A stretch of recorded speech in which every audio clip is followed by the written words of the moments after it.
Yeah, this is what I've been Billy, looking did you close the hamper? Oh my god. It's not what it looks like. You're just like your father. Hey Godzilla vs Kong fans, thanks so much for clicking on this video. Oh, we are so close to seeing them hairy cheeks and Clifford Lizard come to battle, and basically all the mysteries surrounding this movie have now been solved. What I'm going to be breaking down here for you guys is comicbook.com went ahead and did a set visit where they actually got to be on the set of Godzilla vs Kong, shake hands with Godzilla, pluck them hairy cheeks. Oh, I'm so jealous. But not only that, they spoke to production designers, the directors, and basically all our fan theories are going to be put to shame right now, because they explain why Kong is much bigger in this movie, where he gets his battle axe, why Godzilla goes bad in this movie, and even our first look at Mechagodzilla and the inside of him. So I'm gonna need your guys' opinions down below with everything we discussed here today. How do you feel about all these explanations involved in the movie? Even if you don't enjoy them, like, we're really watching this thing to just see two gigantic things battle it out, and we's gonna get that. As well as don't be forgetting to hit that like button and subscribing if you're enjoying all the movie related content. So like I said here, comicbook.com, we're the ones who went ahead and did a set visit and basically revealing all these details here. I'll go one by one with it. So for one, they do go ahead and explain why Kong is much bigger in this movie, and it's kind of something we've already been knowing. They go ahead and said here, Kong is bigger in this film. There's a line of Skull Island that he's still growing. So he's an adolescent in that film. Not only that, they also seem to confirm where Kong is going to be getting his gigantic battle axe in this movie to fight Godzilla. They go ahead and say here, a second mission is commissioned to go into Hollow Earth, but it's much more dangerous journey. Nathan, who at first is resistant, is eventually through some very emotional means convinced to go. He's told that they have new crafts for this journey into Hollow Earth through this different portal. But Nathan only agrees to go if they take Kong with him. The belief is that if they have a creature they believe came from Hollow Earth, it's probably a smart play to consider there will be all sorts of monsters in the film, especially in the Hollow Earth sequence. And we saw in the trailer, that's where Kong went ahead and grabbed his battle axe and put it up to the sky, and that basically does confirm what we've been hearing, is that although the axe is made out of a spike from a Godzilla, it's not the Godzilla that we're seeing in the movie. It was made by his ancestors and passed down because Godzilla and Kongs have just been fighting non-stop all throughout the century. Still, that's going to be a real fascinating sequence to see, and what other kind of new monsters they introduce into the movie from there, because they say here the belief is if they have a creature they believe came from Hollow Earth and who will have some kingship with some of the things they may find in it, they may have a better chance to survive. So some of the things they might find in it is gonna be that battle axe. But onto that, some of the stuff uncovering the Mechagodzilla in this movie, they confirm they are using the Ghidorah head that we saw at the end of King of Monsters to build Mechagodzilla. The director here said, I think in a subtle way, Ghidorah kind of haunts this movie. Going on to what the production designer then says, no one had ever really designed the Ghidorah skull. Continue on, somehow the Ghidorah skull will be tied directly connected to the Mechagodzilla of it all. We all kind of figured that's what they would be doing with that Ghidorah head, is kind of using it as the blueprints to make Mechagodzilla. I know there were some fans out there that were really hoping that it was Mechagodzilla, but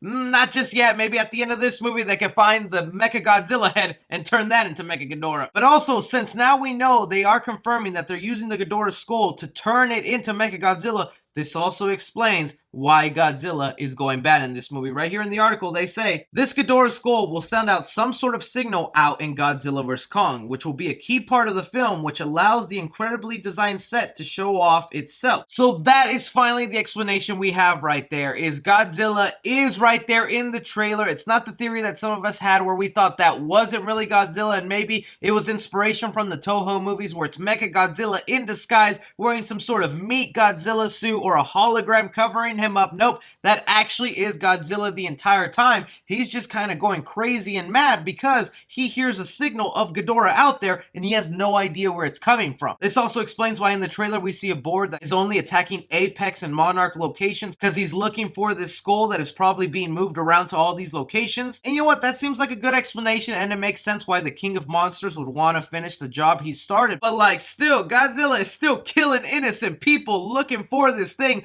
Are we Godzilla vs Kong fans gonna be able to forgive that as our king and monster, our savior, is just doing that? It's almost like a Winter Soldier situation where the Winter Soldier is a good guy, but he's had all this mind manipulation that led him to kill Tony Stark's parents, along with so many other assassinations. Are we gonna be okay once that all goes away and Godzilla was like, man, you killed my cousin Larry. He was working in the farms. But maybe they'll explain it that Godzilla was only attacking Apex locations and that's the bad guy headquarters. So it's okay, he killed bad guys. But along with this set visit, we also have the photos itself of our first look of the inside of Mechagodzilla. And here you go. This thing is a beaut. I am loving the vibe and the aesthetic inside this head. This will be the control base for the Mechagodzilla. It sort of has a Pacific Rim style vibe to it where it'll actually be a physical human in the inside controlling it, which is kind of surprising to me because I thought it would be something where a human would safely be miles away controlling the Mechagodzilla, but instead it looks like he's gonna have to be right inside of it. We also see right here, this is the guy that we saw in the trailer who's playing the character of Ren that we knew was bad because he was standing in front of those blueprints of the Mechagodzilla. I really can't wait to see the explanation for why they went ahead and did this, where they actually want to be protectors of Earth, or they were wanting to use this thing to kind of rule over the world and be like, look, if we have a mechanical Godzilla, nobody could take us down, and then I can have all the Pokemon cards in the world, because that's what the movie's about, right? I can understand some people thinking this is a big spoiler for Godzilla vs Kong, seeing the inside of Mechagodzilla's head, but we all kind of figured the dude would be showing up in the movie, because come on,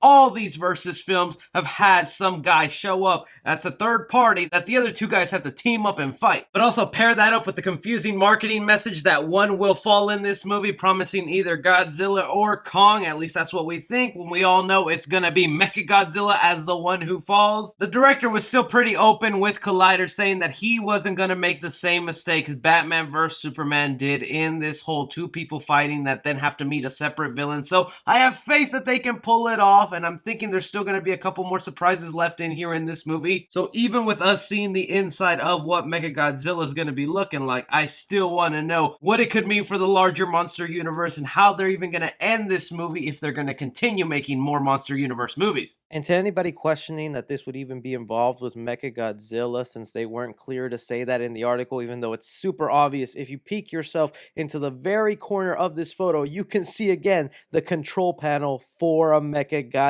right there if you zoom into it. So don't know what else this could be used for. But I think it'll still make sense in the movie, and it'll be cool to see then once Mechagodzilla comes stepping out. Of course, that signal he's sending out is going to deter Godzilla's attention from King Kong and turn around to want to beat up Mechagodzilla. I also wonder if Apex is knowing about this signal that the Ghidorah head is sending out, and maybe they can weaponize it and have it be pinpointed at a certain location where they can then turn Godzilla into their own weapon, where they can fake a signal that it's coming from Florida, then Godzilla will come over there, destroy some buildings, or even them target it to King Kong himself and make him think he's where the signal's coming from. I could see that being something that they use in the movie. But like I said, in the end, we're just wanting to see these two guys fight each other, and that's going to be the best part of the film. I also love right here how they released this international poster of Godzilla and Kong fighting in the water. Doesn't make a lot of sense for my boy Kong really trying to breathe under that water, but it looks like he does have the upper hand on Godzilla, choking him right here, so go Kong. But how are you guys feeling about this explanation right here? Do you like the reason that Godzilla is going bad in this movie? How do you feel about how King Kong is getting his axe? Do you like this Pacific Rim vibe that they're giving Mechagodzilla? Anything and everything. I want to hear your guys' thoughts down below. Don't forget to like, subscribe, follow me on Twitter at 3C Film Review.